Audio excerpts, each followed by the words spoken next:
পুতুল। সবার কাছে এটি হয়তো নিরীহ খেলনা, কিন্তু ভারতের একটি ছোট্ট শহরে এক পুতুলের নাম ছড়িয়ে পড়েছিল আতঙ্কের প্রতীক হিসেবে, অ্যানাবেল অফ ইন্ডিয়া।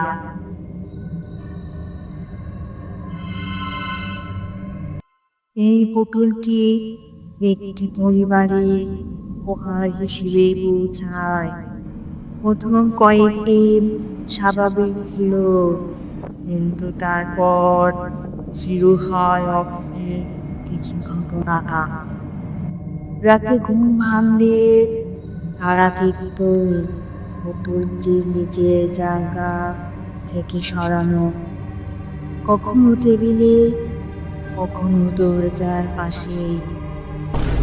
এক রাতে পরিবার শুনতে পেল পুতুলের ভিতর থেকে শব্দ, মনে হচ্ছিল কেউ কথা বলছে।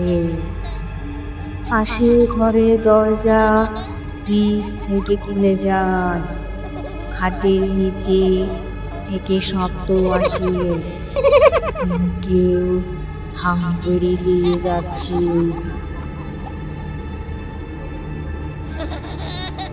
শেষ পর্যন্ত স্থানীয় প্যারানর্মাল দল পিয়ার্স এই পুতুলটি পরীক্ষা করতে আসে।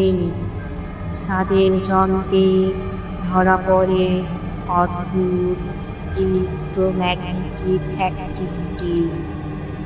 কেউ কেউ বিশ্বাস করে এই পুতুলে এক ভেতর শিশুর আত্মা বন্দী, আবার কেউ বলে এর ভেতরে আছে কোনো দানবীর ছায়া।